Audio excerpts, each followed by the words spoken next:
નમસ્કાર, આપ જોઈ રહ્યા છો ન્યૂઝ 18 ગુજરાતીના તમામ મહત્વપૂર્ણ સમાચારની સાથે હું છું લુબના ખાન। રાજ્યમાં ઠંડીનો પ્રકોપ વધશે।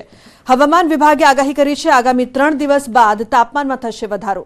તાપમાનમાં 2 થી 3 ડિગ્રીનો વધારો થશે। પવનની ગતિ બદલાતા 3 દિવસ બાદ તાપમાન વધશે। હાલ ઉત્તર પશ્ચિમથી ઉત્તર પૂર્વીય દિશા તરફ પવનની ગતિના કારણે ઠંડીનો અનુભવ। આજે અમદાવાદમાં ન્યૂનતમ તાપમાન 12.5 ડિગ્રી નોંધાયું છે। ગાંધીનગરમાં 12 ડિગ્રી નોંધાયું છે। રાજ્યમાં આજે સૌથી ઓછું તાપમાન ભાવનગરમાં નોંધાયું। ભાવનગરમાં 10.5 ડિગ્રી તાપમાન નોંધાયું।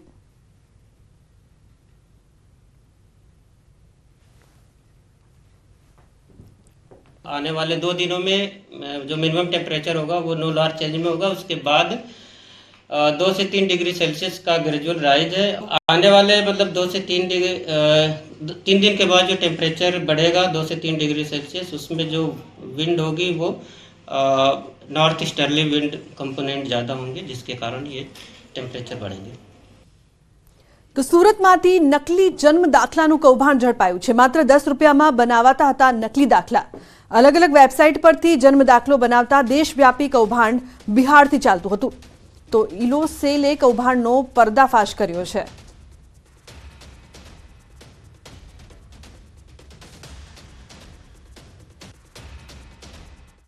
ગુજરાતમાં નકલી વસ્તુઓનો રાફડો ફાટ્યો છે। ક્યાંક ખાવાની વસ્તુ તો ક્યાંક નકલી અધિકારી તો ક્યાંક નકલી કચેરી ગુજરાતમાંથી ઝડપાઈ છે। ત્યારે ગુજરાતની સુરત પોલીસે બિહાર ખાતેથી નકલી જન્મનું પ્રમાણપત્રનું એક કૌભાંડ ઝડપી પાડ્યું છે। આપણી સાથે સુરત ઇકો સેલના અધિકારી વી.કે. પરમાર એસીપી છે। આપણે સીધા એમની સાથે વાત કરીશું। સાહેબ, આખું કૌભાંડ શું હતું, કેવી રીતે પકડાયું છે? કારણ કે વ્યક્તિના જન્મ બાદ સૌથી પહેલો પુરાવો જન્મ પ્રમાણપત્ર હોય છે ને એના આધારે ઘણા બધા પુરાવા જિંદગીમાં બનતા હોય છે।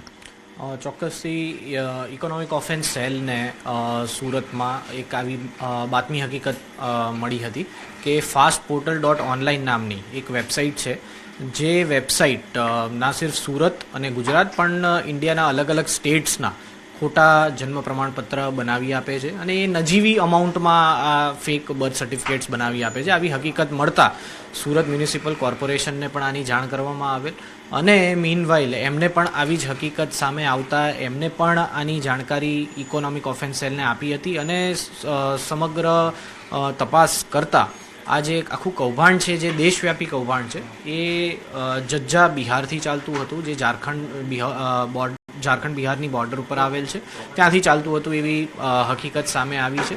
સુરતનું આ ઇકો સેલ છે કે જેને આધાર કાર્ડનું દેશવ્યાપી કૌભાંડ શોધી કાઢી આરોપીને જેલના સળિયા પાછળ મોકલ્યા હતા। પણ હવે સુરત પોલીસ સામે નવી ચેલેન્જ છે, કારણ કે ધરતી પર જન્મ લીધા બાદ પહેલો પુરાવો એ જન્મ પ્રમાણપત્ર છે અને એ પણ નકલી બનાવવાનું કૌભાંડ જે રીતે દેશવ્યાપી સામે આવ્યું છે અને તેના તાર જ્યારે બિહાર અને ઝારખંડની બોર્ડર સાથે જોડાયેલા છે, ત્યારે આ મામલે આગામી દિવસમાં સુરતની ઇકોનોમિક સેલ મોટા ખુલાસા સાથે કેટલા આરોપીઓની ધરપકડ કરે તે જોવાનું રહ્યું। કેમેરામેન ભરત બ્રહ્મભટ્ટ સાથે કીર્તેશ પટેલ, ન્યૂઝ 18 ગુજરાતી, સુરત।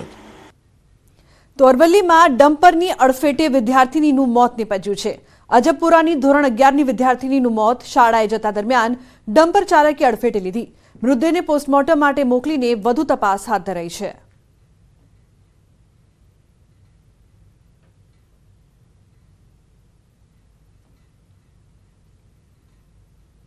તો સુરતના ખડોદરા વિસ્તારમાં આગની ઘટના સામે આવી છે। ખડોદરાના પ્લોટ નંબર 34માં ભીષણ આગ લાગતા અફરાતફરી મચી હતી। સ્પેર પાર્ટના ગોડાઉનમાં આગ લાગી હતી।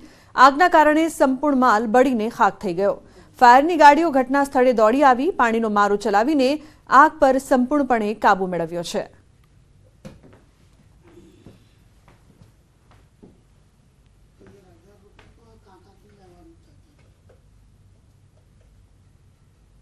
હવે વાત લોકસભા ચૂંટણીના શંખનાદની।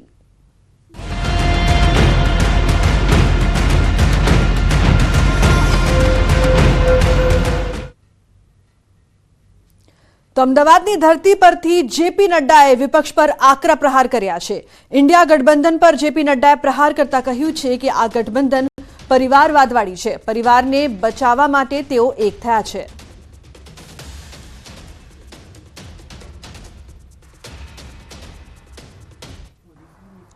अब ये इंडिया अलायंस की बात न करूं, इनका एजेंडा वैसे 3 है।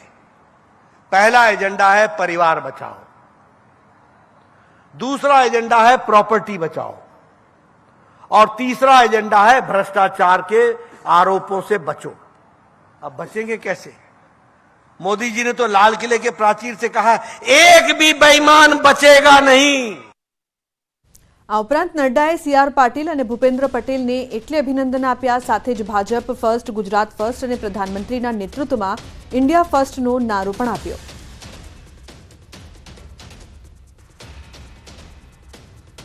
मैं आपसे सिर्फ एक ही बात कहना चाहता हूं कि BJP first, Gujarat first and under Modi ji we have to make India first and विकसित भारत, उसके तरफ हमको आगे बढ़ना है। दुनिया में भारत फर्स्ट, भारत में सामर्थ्य है, भारत में समर्थन है, भारत में सक्षम है, भारत का नौजवान सक्षम है। તો રામ મંદિરની પ્રાણ પ્રતિષ્ઠા બાદ પ્રદેશ અધ્યક્ષ સીઆર પાટીલનું નિવેદન। મોદીજીએ સાબિત કર્યું કે કઈ રીતે શાંતિના માહોલમાં મંદિર બન્યું।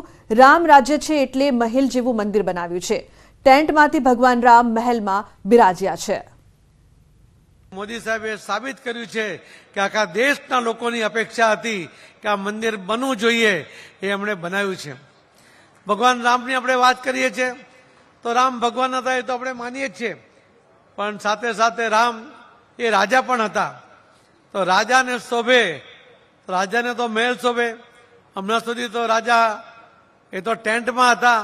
મોદી સાહેબે એમને આખા દુનિયામાં જે કોઈ મંદિરો બન્યા છે એમાં સર્વશ્રેષ્ઠ મંદિરો છે એને લાઈનમાં રામ મંદિરને લાવીને મૂક્યું છે। એવું સરસ મંદિર જે લોકો ત્યાં કાલે પહોંચ્યા એમણે જે ફોન પર વાત કરી કે આપણે જે ટીવી પર લાઈવ જોયું છે એના એવો લાગે છે કે આપણી અપેક્ષા કરતાં પણ ખૂબ સુંદર એ મંદિરનું નિર્માણ થયું છે। એક રાજાને શોભે એવું, એક ભગવાનને શોભે એવું, રાજા રામ અને ભગવાન રામને શોભે એવું મંદિરનું નિર્માણ કરવા માટે મોદી સાહેબે જે જહેમત ઉઠાવી, એના જે અનુષ્ઠાન કરીને, એના ધર્મનું, સનાતન ધર્મનું પાલન કરીને એમણે એક મેસેજ આપ્યો છે અને એ જ મેસેજના આધારે આપણે આજે જે ઉત્સાહ છે, આપણે આખો દેશ એ રામમય બની ગયો છે અને એના કાલે આપણે દ્રશ્યો જોયા છે। છેલ્લા અઠવાડિયા 10 દિવસથી જે રીતે વાતાવરણ આખા દેશમાં હતું અને ગુજરાતમાં તો ચરમસીમાએ હતું, એના માટે આપ સૌને હું ખૂબ ખૂબ અભિનંદન આપું છું। વડાપ્રધાનશ્રીને તો આપણે કાર્યપદ્ધતિનો સૌથી વધારે લાભ ગુજરાતને મળ્યો છે। કઈ પરિસ્થિતિ હતી, કેવી પરિસ્થિતિમાંથી આજે ગુજરાત કયા લેવલે પહોંચ્યું છે। ગુજરાત મીન્સ ગ્રોથ, એ લેવલે ક્યારે પહોંચ્યા, કેવી પરિસ્થિતિમાં હતા અને એ પરિસ્થિતિમાંથી માન્ય વડાપ્રધાનશ્રી આપણને અહીંયા સુધી લઈ આવ્યા છે। એમના નેતૃત્વમાં આપણે બધા દેશ અને દુનિયાને બતાડ્યું છે કે ગુજરાત એ અત્યારે સાચા અર્થમાં વાઇબ્રન્ટ અને જે નવા નવા ઉભરતા ક્ષેત્રો છે એની અંદર ક્યાંય કોઈને વિકાસ દેખાતો હોય તો એ ગુજરાતમાં દેખાય છે। अन्य महत्वना समाचार મહેસાણાથી શારદાબેને ચૂંટણી નહીં લડવાના આપ્યા છે સંકેત। લોકસભા ચૂંટણી નહીં લડવાના સંકેત આપ્યા। કોઈ યુવાનને ટિકિટ મળે તે જરૂરી તેવું તેમણે કહ્યું। મારી ઉંમર હવે ટિકિટના માપદંડમાં નથી આવતી। આઈટી અને ટેકનોલોજીના જાણકારોની જરૂર, યુવાનોને તક મળે તે મારી ઈચ્છા।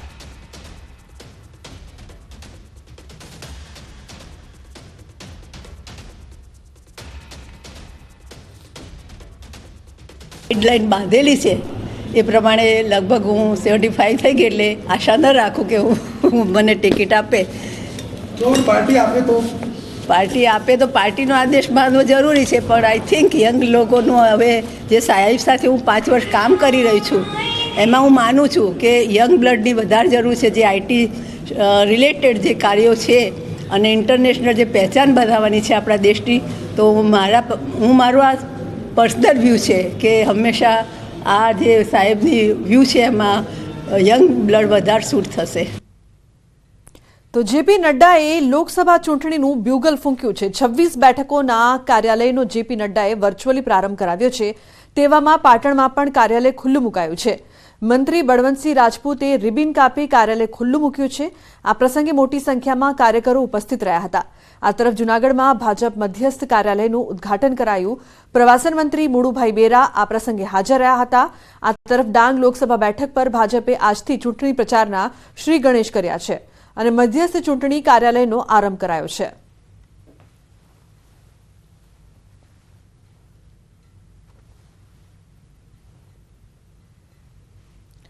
તો 26 બેઠકો અંગે જેપી નડ્ડાએ લોકસભા ચૂંટણીનું બ્યુગલ ફૂંક્યું. જૂનાગઢ લોકસભા મધ્યસ્થ કાર્યાલયનું ઉદ્ઘાટન કરાયું.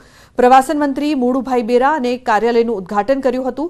ઉદ્ઘાટન પ્રસંગે પ્રદેશ ઉપાધ્યક્ષ રઘુ હુંબલ, જૂનાગઢ લોકસભા સંયોજક ઉદય કાનગડ, સાંસદ રાજેશ ચુડાસમા પણ ઉપસ્થિત રહ્યા. રાજ્યની 26 લોકસભાની સીટ પૈકી ડાંગમાં પણ મધ્યસ્થ કાર્યાલયનું ઉદ્ઘાટન કરાયું. કાર્યાલયના ઉદ્ઘાટન પ્રસંગે મોટી સંખ્યામાં ભાજપના આગેવાનો અને કાર્યકરો ઉપસ્થિત રહ્યા. તો લોકસભા ચૂંટણી અર્થે સાબરકાંઠામાં પણ લોકસભા ક્ષેત્રના ભાજપના મધ્યસ્થ કાર્યાલયનું ઉદ્ઘાટન કરાયું છે. રજની પટેલ, દુષ્યંત પંડ્યા, બાબુભાઈ જેબલિયાના હસ્તે આ ઉદ્ઘાટન કરાયું હતું. આ તરફ ભરૂચ પણ ભાજપના લોકસભા મધ્યસ્થ કાર્યાલયનું ઉદ્ઘાટન કરાયું. મંત્રી મુકેશ પટેલ અને સાંસદ રમીલાબેન બારાના હસ્તે આ કાર્યાલયનું ઉદ્ઘાટન કરાયું. ભરૂચના કોલેજ રોડ નજીક લોકસભાની ચૂંટણી અર્થે ભાજપનો મધ્યસ્થ કાર્યાલય શરૂ કરાયો છે.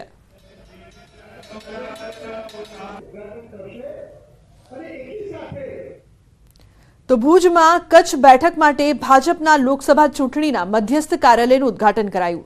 ભાજપ અધ્યક્ષ જેપી નડ્ડાએ કાર્યાલયનું વર્ચ્યુઅલી ઉદ્ઘાટન કરાવ્યું. કાર્યક્રમમાં જિલ્લા ભાજપ અધ્યક્ષ દેવજીભાઈ વરચંદ, પ્રભારી મંત્રી પ્રફુલ પાનસેરિયા, પ્રદેશ ભાજપ મંત્રી નૌકાબેન પ્રજાપતિ ઉપસ્થિત રહ્યા. સાથે જ કચ્છના 6 ધારાસભ્યો સહિતના નેતાઓ, અગ્રણીઓ અને કાર્યકર્તાઓ મોટી સંખ્યામાં જોડાયા. પ્રભારી મંત્રી પ્રફુલ પાનસેરિયાએ રાજ્યની તમામ 26 બેઠક 5 લાખથી વધુ લીડથી જીતવાનો વિશ્વાસ વ્યક્ત કર્યો. સાથે જ કાર્યકરોને ચૂંટણી માટે કામે લાગી જવાનું આહવાન કર્યું.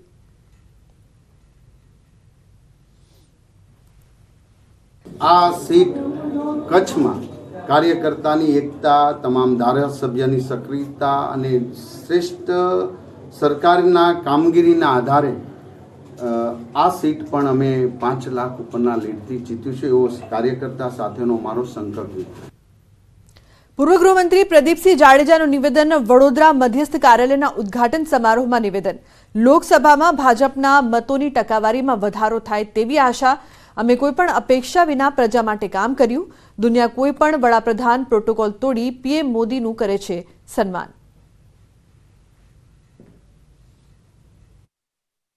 આ લોકસભાની અંદર વડોદરામાં ભારતીય જનતા પાર્ટીના પર્સન્ટેજ વોટની અંદર વધારો થાય એવું અહીંયા બેઠેલા ભારતીય જનતા પાર્ટીના સૌ કાર્યકર્તાઓની પાસે અપેક્ષા છે.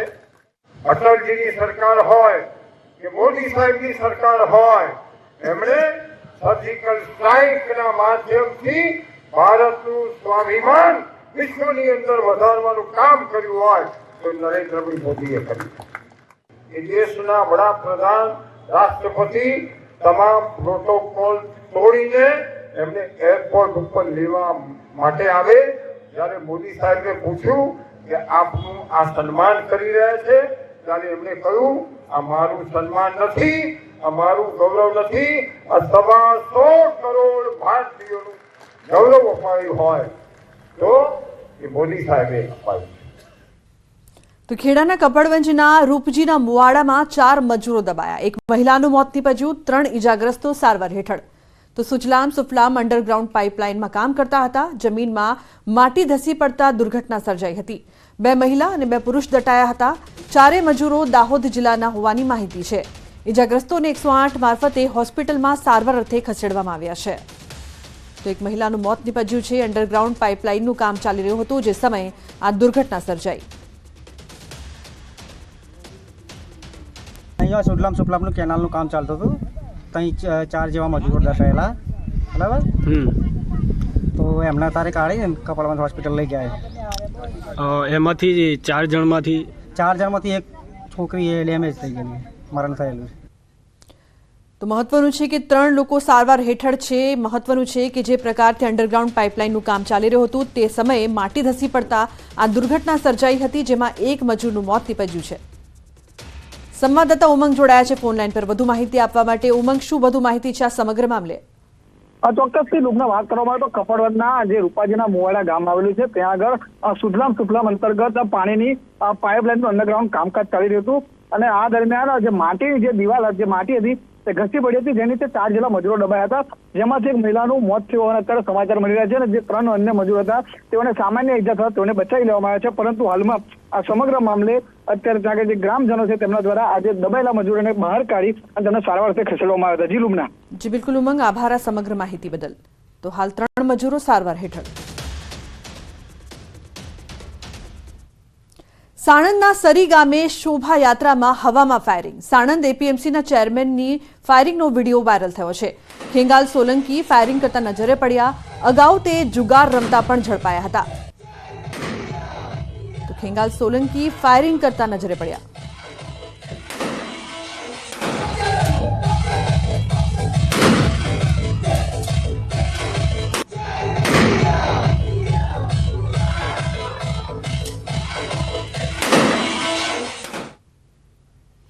અમરેલીના વડિયા પંથકમાં સિંહના આટાફેરા. સીમ વિસ્તારમાં સિંહની લટાર.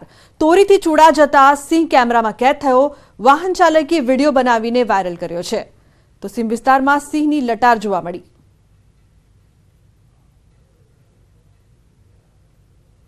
તો વાહન ચાલકે વિડીયો બનાવીને વાયરલ કર્યો છે. મહત્વનું છે કે સિંહના આટાફેરાના વિડીયો અવારનવાર સામે આવે છે, ત્યારે એકવાર ફરી વડિયા પંથકમાં સિંહના આટાફેરા જોવા મળ્યા.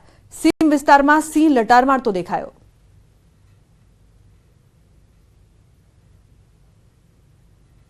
સાબરકાંઠાના ઈડર તાલુકામાં જમીન સંપાદન મુદ્દે ખેડૂતોએ ઉગ્ર વિરોધ નોંધાવ્યો છે.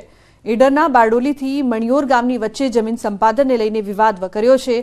8 ગામના ખેડૂતો એકત્રિત થયા અને વિરોધ દર્શાવીને પ્રાંત અધિકારીને આવેદનપત્ર પાઠવ્યું.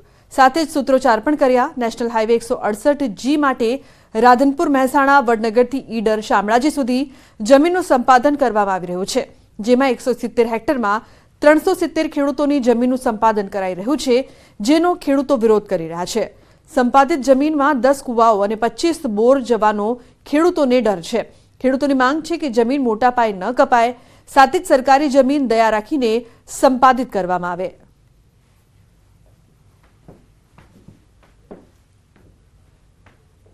બુલેટિનમાં હાલ રોકાઈશું એક બ્રેક માટે. આપ જોતા રહો ન્યૂઝ 18 ગુજરાતી.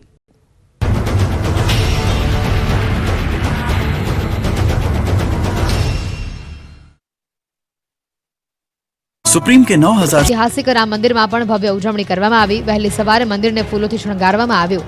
સમગ્ર દિવસ દરમિયાન ભજન કીર્તનની રમઝટ રહી. અમદાવાદમાં સરવામાં પ્રાણ પ્રતિષ્ઠા મહોત્સવ નિમિત્તે ભવ્ય શોભાયાત્રા નીકળી. નર્સિંગ કોલેજના વિદ્યાર્થીઓએ ભવ્ય રામ યાત્રા કાઢી. ઘાટોડિયામાં ભગવાન રામની ભવ્ય શોભાયાત્રા, વસ્ત્રાલના બાપા સીતારામ ચોકમાં શોભાયાત્રા યોજવામાં આવી અને મેઘાણીનગરમાં પણ ભવ્ય શોભાયાત્રા નીકળી. ફટાકડા ફોડી અયોધ્યા રામ મંદિરની પ્રાણ પ્રતિષ્ઠા મહોત્સવની ઉજવણી કરાઈ.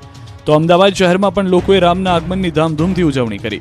ત્યારે શહેરના બાપુનગરમાં સોસાયટીના રસ્તાઓ પર રામના આગમનને પગલે રંગોળી કરવામાં આવી હતી. તો રાજકોટમાં પણ અમદાવાદ જેવા દ્રશ્યો સામે આવ્યા. રાજકોટવાસીઓએ ભગવાન રામના વધામણા કરવા ગલીએ ગલીએ રંગોળી બનાવી. અલગ અલગ ફૂલો અને રંગોથી રંગોળી બનાવી છે. તો બાળકોએ પણ ફટાકડા ફોડી રામલલ્લાનું સ્વાગત કર્યું.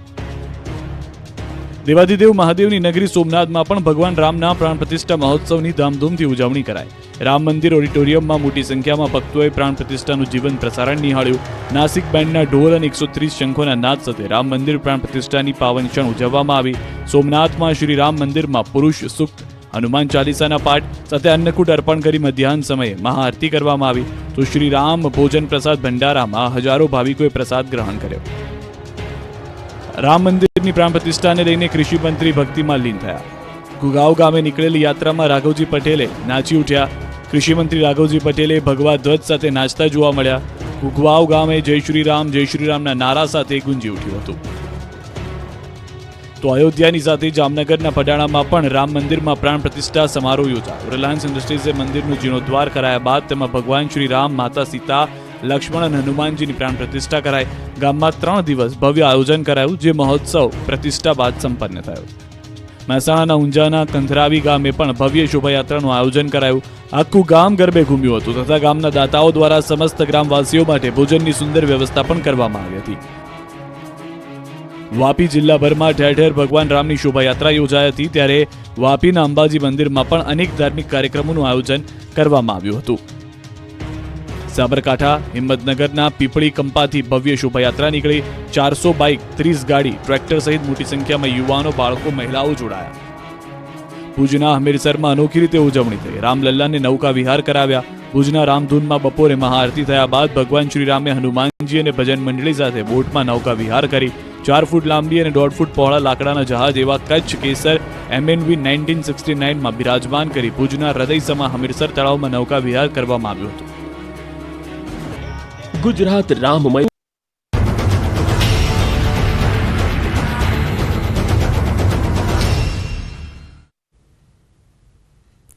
Welcome back. વડોદરાથી મહત્વપૂર્ણ સમાચાર. હરણી બોટ કાંડમાં વધુ એક વ્યક્તિ ઝડપાયો છે. ક્રાઇમ બ્રાન્ચે કોટિયા ગ્રુપના સંચાલકની અટકાયત કરી છે. સૂત્રો દ્વારા માહિતી પ્રાપ્ત થઈ રહી છે. કોટિયા ગ્રુપના વિપિન કોટિયાને ક્રાઇમ બ્રાન્ચે દબોચ્યો છે. અગાઉ ક્રાઇમ બ્રાન્ચે 6 આરોપીઓની ધરપકડ કરી હતી. તો બિનિત કોટિયા સહિત કુલ 7 આરોપીઓ પોલીસની ગિરફ્તમાં છે. પરેશ શાહે કરાર કરી બિનિત કોટિયાને સંચાલન સોંપ્યું હતું. બિનિત કોટિયા ફરસાણનો વેપારી પણ છે. કુલ આરોપીઓનો ધરપકડનો આંક હવે 7 પર પહોંચ્યો છે. 19 આરોપીઓ સામે ફરિયાદ નોંધાઈ છે. મુખ્ય આરોપીઓ પરેશ શાહ અને નિલેશ જૈન હજુ પણ પકડથી દૂર છે. તો કોટિયા ગ્રુપના સંચાલકની અટકાયત કરવામાં આવી છે. સૂત્રો દ્વારા માહિતી પ્રાપ્ત થઈ રહી છે. અગાઉ પણ ક્રાઇમ બ્રાન્ચે 6 લોકોની અટકાયત કરી હતી. તો બીજી તરફ જે મુખ્ય આરોપી છે પરેશ અને નિલેશ જૈન તે હજુ પણ ફરાર. સંવાદદાતા હાર્દિક જોડાયા છે ફોન લાઈન પર વધુ માહિતી આપવા માટે. હાર્દિક, શું અપડેટ્સ પ્રાપ્ત થઈ રહી છે કોટિયા ગ્રુપના સંચાલકની અટકાયત મુદ્દે? બિલકુલથી લુમના જે હરણી બોટ કાંડ થયો તેમાં 14 નિર્દોષોનો ભોગ લેવાયો હતો. સમગ્ર મામલે પોલીસે 19 લોકો સામે ફરિયાદ દાખલ કરી હતી અને ક્રાઇમ બ્રાન્ચ દ્વારા 6 જેટલા જે આરોપીઓ છે તેમની ધરપકડ કરવામાં આવી હતી. ત્યારે વધુ પોલીસને એક સફળતા મળી છે. જે બિનિત કોટિયા છે કે જે કોટિયા ગ્રુપનું આખું સંચાલન કરતો હતો, બોટિંગની જે વ્યવસ્થા સંભાળતો હતો, તે બિનિત કોટિયાને જે છે પોલીસે દબોચી લીધો હોવાની સૂત્રોના હવાલેથી માહિતી મળી રહી છે. અને ટૂંકમાં કહીએ તો બિનિત કોટિયા સહિત કુલ 7 જેટલા લોકો જે છે તેમની પોલીસ દ્વારા અત્યાર સુધી ધરપકડ કરવામાં આવી છે. હજુ સુધી વડોદરા શહેર પોલીસ દ્વારા સત્તાવાર માહિતી આપવામાં નથી આવી, પરંતુ સૂત્રોના હવાલેથી ન્યૂઝ 18 ગુજરાતીની ટીમને આ માહિતી મળી છે. બીજી વાત કરીએ તો પરેશ શાહે કરાર કરીને આ બિનિત કોટિયા છે તેને આખું જે બોટિંગનું છે તે સંચાલન સોંપ્યું હતું. અને બિનિત કોટિયા જે છે તે પોતે ફરસાણનો વેપારી છે, તેમ છતાં તેને અનુભવ વગર જે બોટિંગનું કામ છે તે સંભાળ્યું હતું, જેના કારણે જે 14 નિર્દોષો છે તેમને ભોગ લેવાયો હતો. બીજી વાત કરવામાં આવે તો અત્યાર સુધી 6 આરોપીઓની ધરપકડ હતી, પરંતુ બિનિત કોટિયાની ધરપકડ થતા આ આંકડો જે છે તે 7 પર પહોંચ્યો છે. હજી અન્ય 19 જેટલા આરોપીઓ જે છે તેમની સામે ફરિયાદ નોંધેલી છે. ત્યારે જે મુખ્ય આરોપી પરેશ શાહ છે અને નિલેશ જૈન છે તેઓ પોલીસ પકડથી દૂર છે. ત્યારે તેમને ઝડપી પાડવા માટે પોલીસ દ્વારા ગુજરાત બહાર જે અલગ અલગ રાજ્ય છે ત્યાં 12 જેટલી ટીમો જે છે તે રવાના કરી છે. લુમના જી બિલકુલ હાર્દિક, આભાર આ સમગ્ર માહિતી બદલ. તો કોટિયા ગ્રુપના સંચાલકની અટકાયત કરવામાં આવી છે તેવી માહિતી પ્રાપ્ત થઈ રહી છે.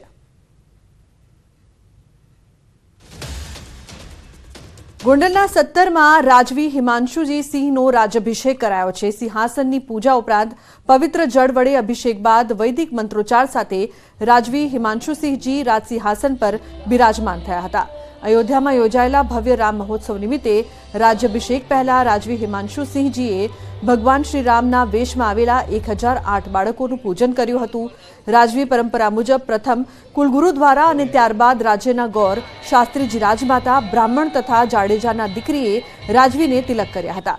17માં રાજવી હિમાંશુસિંહજીને ચાંદીની તલવાર અર્પણ કરાઈ હતી. વૈદિક મંત્રોચ્ચાર સાથે કરાયેલા આ રાજ્યાભિષેકમાં અનેક સંતો, મહંતો, સામાજિક અને રાજકીય આગેવાનો પણ ઉપસ્થિત રહ્યા હતા. રાજ્યાભિષેક બાદ રાજવી હિમાંશુસિંહજીની ભવ્ય નગરયાત્રાનું આયોજન પણ કરાયું હતું. ગોંડલના માર્ગ પર મોટી સંખ્યામાં લોકો આ ભવ્ય નગરયાત્રાને વધાવવા માટે ઉમટ્યા હતા.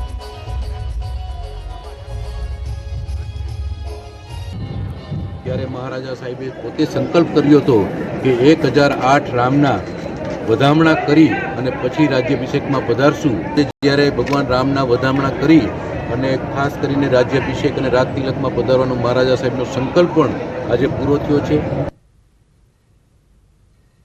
2 ફેબ્રુઆરીએ ગુજરાતી ફિલ્મ કમઠાણ રિલીઝ થવાની છે. તેવામાં કમઠાણ ફિલ્મના ડિરેક્ટર ઉપરાંત એક્ટર હિતુ કનોડિયા અને સંજય ગોરડિયા ફિલ્મના પ્રમોશન અર્થે એલજે કેમ્પસના સ્ટુડન્ટ્સને મળ્યા હતા. સફળ હેલારો ફિલ્મ બનાવનારે જ આ કમઠાણ ફિલ્મ બનાવી હોવાથી આ ફિલ્મ લોકોમાં અત્યારથી જ આતુરતા જગાવી રહી છે. આ પોલીસના ઘરમાં જ ચોરી થઈ છે તેવી રમૂજી વાતને લઈને બનાવેલી આ ફિલ્મ લોકોને ખૂબ પસંદ આવશે તેવી સ્ટારકાસ્ટ ટીમે આશા વ્યક્ત કરી છે.